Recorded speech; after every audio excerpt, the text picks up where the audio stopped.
সব ধরনের মিষ্টি তৈরির সকল রেসিপিগুলোর মধ্যে সবচাইতে সহজ হচ্ছে কাঁচাগোল্লা তৈরি করা। প্রিয় দর্শক, আসসালামু আলাইকুম। আজকে আমি আপনাদেরকে ছানার কাঁচাগোল্লা তৈরি করে দেখাবো, যেটাকে প্রাণহারা মিষ্টি বা মনোহরণ মিষ্টিও বলা হয়ে থাকে। খুবই সহজ এটা তৈরি করতে, পাশাপাশি এটা খুব অল্প সময় ঝটপট তৈরি করে নেওয়া যায় এবং ঘরে আছে এমন সব অল্প উপকরণেই আপনারা এটা তৈরি করে নিতে পারবেন। সত্যি কথা বলতে, আমার বাসায় হঠাৎ কোনো গেস্ট চলে আসলে অথবা কোনো গেট টুগেদার পার্টিতে আমি কিন্তু এখন আর বাহির থেকে মিষ্টি কিনে নিয়ে আসি না। সর্বোচ্চ 10 থেকে 15 মিনিট সময় হাতে পেলেই আমি এরকম যে কোনো একটা মিষ্টি বাসাতেই তৈরি করে নেই, এবং সেটা খাওয়ার পর কেউ বুঝতেই পারে না এটা বাসায় তৈরি করা মিষ্টি নাকি বাহির থেকে কিনে নিয়ে আসা। চলুন তাহলে আজকে আপনাদেরকে কাঁচাগোল্লা মিষ্টিটা তৈরি করে দেখাই। মিষ্টিটা তৈরির জন্য আমি প্রথমেই 1.5 লিটার দুধের ছানা তৈরি করে নিয়েছি। ছানা আসলে আপনারা কম বেশি সকলেই তৈরি করতে পারেন, তারপরেও যদি মনে হয় রেসিপি দরকার তাহলে আমি ডেসক্রিপশন বক্সে একদম ডিটেইলে লিখে দেবো, সেখানে দেখে নিতে পারেন। আমি হাতের সাহায্যে এই ছানাগুলোকে 2-3 মিনিটের মতো একটু মেখে নিয়েছি। এবার এগুলোকে আমি 2টা ভাগে ভাগ করে নিব। একটা ভাগ একটু সামান্য বড় এবং একটা ভাগ একটু ছোট হবে। তো বড় অংশটা আমি এখনই কাজে লাগাচ্ছি আর ছোট অংশটা পরে ব্যবহার করব।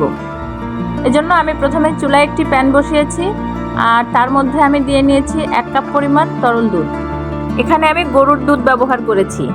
এর মধ্যে চিনি দিয়ে নিচ্ছি 1/4 কাপ পরিমাণ, তারপর পাউডার মিল্ক দিয়ে নিচ্ছি 1/4 কাপ। এবার সব কিছু একসঙ্গে নেড়ে মিশিয়ে নিয়ে কিছু সময়ের জন্য জাল করে নিতে হবে। এমনভাবে নাড়তে হবে যাতে কোনো রকম লাম্পস তৈরি না হয়। এরপর সুঘ্রাণের জন্য এখানে আমি 2টা এলাচ একটু মুখ ফাটিয়ে দিয়ে নিয়েছি। এটাকে নাড়তে নাড়তে ঘন হয়ে যাওয়া পর্যন্ত অপেক্ষা করতে হবে। চুলার আঁচ মিডিয়াম এবং লোয়ের মাঝামাঝিতে থাকবে। খেয়াল রাখতে হবে যেন তলানিতে লেগে না যায়। কয়েক মিনিট জাল করে নেওয়ার পর দুধটা এবার ঘন হতে শুরু করেছে। এ পর্যায়ে আমি এখানে ওই যে ভাগ করে রাখা ছানার মধ্যে থেকে বড় অংশটা দিয়ে নিচ্ছি। দিয়ে এই লিকুইড দুধের সঙ্গে খুব ভালো করে নেড়ে মেশাতে থাকবো।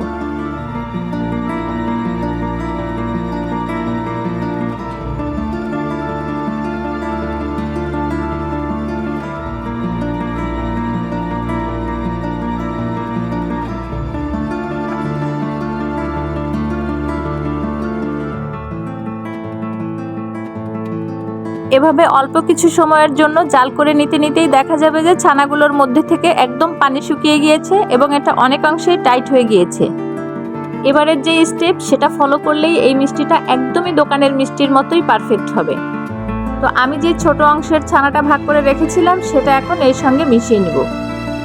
আর এটাই হচ্ছে কাঁচাগোল্লার বিশেষ একটা বৈশিষ্ট্য, কারণ কাঁচাগোল্লার মধ্যে থেকে কাঁচা ছানার একটা ফ্লেভার থাকবে। এর জন্যই এটার নাম কিন্তু কাঁচাগোল্লা। 3 টেবিল চামচ কনডেন্স মিল্ক দিয়ে নিচ্ছি। এটা চাইলে আপনারা স্কিপ করতে পারেন, এটা সম্পূর্ণই অপশনাল। আর এটা স্কিপ করতে চাইলে প্রথমেই যখন আমরা চিনি দিয়েছিলাম তখন চিনির পরিমাণটা আপনাদের পছন্দ অনুযায়ী বাড়িয়ে অথবা কমিয়ে দিবেন। এই পর্যায়ে আপনাদের জন্য আমার পক্ষ থেকে অত্যন্ত গুরুত্বপূর্ণ একটি টিপস থাকছে। এই মিষ্টিটাকে আপনি একদম দোকানের মতো যদি পারফেক্ট করতে চান আর এটার ভেতরটা একদম জুসি করতে চান, তাহলে আপনার এখানে এই টিপসটা অবশ্যই ফলো করতে হবে। আমি এখানে 2 টেবিল চামচ কর্নফ্লাওয়ার 2 টেবিল চামচ পানির সঙ্গে একটু গুলিয়ে নিয়ে এর সঙ্গে মিলিয়ে দিলাম। আর এইটার কারণেই একটা অসাধারণ রেজাল্ট পাওয়া যাবে এই মিষ্টিটা তৈরির সময়। তো দেখুন, এটাকেও আমি মিশিয়ে নিচ্ছি। এটা কিন্তু মিষ্টিটা তৈরির সময় বাইন্ডিংসের কাজও করবে। মিশিয়ে নিতে নিতে দেখতেই পাচ্ছেন যে এটা প্যানের গা ছেড়ে আসছে এবং এর মধ্যে একটা আঠালো ভাবও তৈরি হয়েছে। আর এটা দেখতেও অনেকটা ডোয়ের আকৃতি হয়ে গিয়েছে। তার মানে হচ্ছে এটা এখন মিষ্টি তৈরির জন্য একদমই রেডি। তবে খেয়াল রাখতে হবে, এটা কিন্তু খুব বেশি সময় ধরে রান্না করে নেওয়া যাবে না, কারণ অনেক বেশি সময় ধরে চুলার আঁচ বাড়িয়ে দিয়ে এটাকে জাল করতে করতে এটা শক্ত হয়ে যাবে। তখন কিন্তু মিষ্টির মধ্যে যে সফটনেসটা বজায় থাকে ওটা আর থাকবে না। আমি এখন এগুলোকে চুলা থেকে নামিয়ে নিয়ে একটি প্লেটের মধ্যে ছড়িয়ে রেখে দিচ্ছি। কিছু সময় পর যখন এগুলো একটু ঠান্ডা হয়ে আসবে, হাতে সয়ে যাওয়ার মতো হয়ে গেলেই তখন আমি এগুলো দিয়ে মিষ্টি তৈরি করে নিব। এই ফাঁকে আমি এখানে যে 2টা এলাচ ব্যবহার করেছিলাম সেগুলোকে একটু বেছে তুলে এখান থেকে ফেলে দিচ্ছি, কারণ মিষ্টি খাওয়ার সময় এলাচটা দাঁতের নিচে পড়লে তো খুব একটা ভালো লাগবে না। আপনারা কিন্তু এখানে গোটা এলাচের পরিবর্তে চেষ্টা করবেন এলাচ পাউডারটা ব্যবহার করতে। এবার এখান থেকে একটু একটু করে ডো হাতের মুঠের মধ্যে নিয়ে একটু চেপে চেপে আমি এখানে লাড্ডুর শেপ করে মিষ্টিগুলো তৈরি করে নিচ্ছি। এপাশে একটি বাটির মধ্যে আমি কিছু পাউডার মিল্ক নিয়ে নিয়েছি। তো এক একটা মিষ্টি তৈরি হয়ে যাওয়ার পর আমি সেই মিষ্টিগুলোকে এই পাউডার মিল্কের মধ্যে একটু ভালো করে গড়িয়ে নিয়ে নিব, তাহলেই এই মিষ্টিটা রেডি হয়ে যাবে। এখানে পাউডার মিল্কের পরিবর্তে আপনি মাওয়ার মধ্যেও এই মিষ্টিটা গড়িয়ে নিতে পারেন। আর মাওয়া তৈরি করার রেসিপি নিশ্চয়ই আপনারা জানেন, এটা তো একদমই সহজ ব্যাপার। আমি এবার একটা একটা করে সবগুলো মিষ্টি একই রকম সাইজে তৈরি করে নিয়ে নিচ্ছি।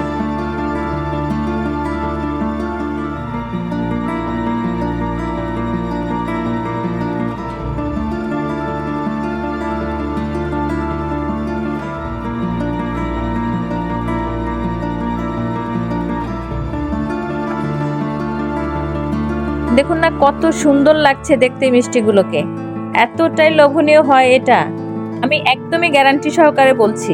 আমার শুরু থেকে শেষ পর্যন্ত সবগুলো টিপস ফলো করে যদি আপনি বাসায় এরকম করে মিষ্টি বানিয়ে নেন, তাহলে হোটেলের মিষ্টিকেও হার মানাবে আপনার তৈরি করা মিষ্টি। আপনি চাইলে আগে এই ডো থেকে সবগুলো সমান করে লেচির মতো করে ভাগ করে নিয়ে তারপরেও এই মিষ্টিগুলো একটা একটা করে তৈরি করে নিতে পারেন, তাহলে আর মিষ্টিগুলি ছোট আর বড় হওয়ার কোনো সম্ভাবনাই থাকবে না।